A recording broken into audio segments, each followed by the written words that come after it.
এই যে ঘরটি দেখছেন, এই যে একটা রান্নাঘর। এই ঘরটিও হেলে ডুলে পড়ছে, ঠিক করার মতো সামর্থ্য আমার নাই।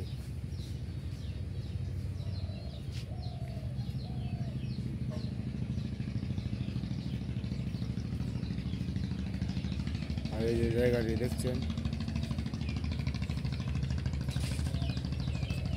খালি পড়ে আছে, ওই জায়গাতে একটি ঘর বান্ধা পরিকল্পনা করতেছে, কিন্তু টাকার অভাবে পারতেছিল।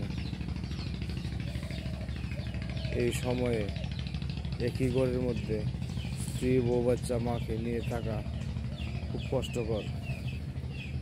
আমি বেশিরভাগ বাড়ির বাইরে থাকি বলে সমস্যা হয় না।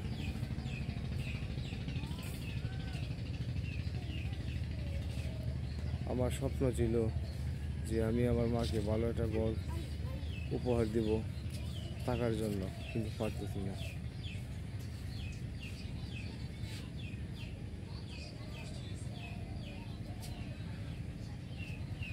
তো আপনারা সবাই আমার জন্য দোয়া করবেন, আর আমার ভিডিওগুলো একটু বেশি বেশি দেখবেন, যাতে আমি ফেসবুকে অর্থ আয় করে আমি আমার স্বপ্ন পূরণ করতে পারি, আমি আমার মায়ের জন্য একটি ভালো ঘর উপহার দিতে পারি।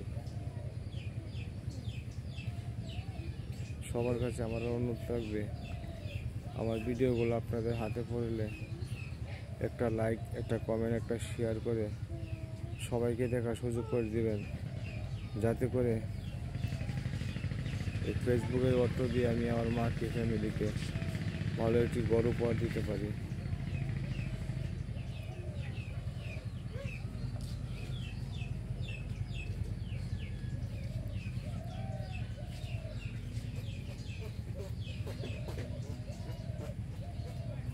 যদি আপনাদেরকে রান্নাঘরের ভিতরটা দেখাই,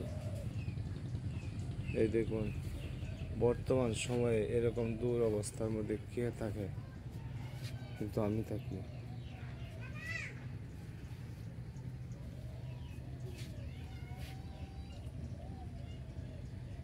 অন্ধকার বলে ভিডিওটা ঠিকমতো করা যাচ্ছে না।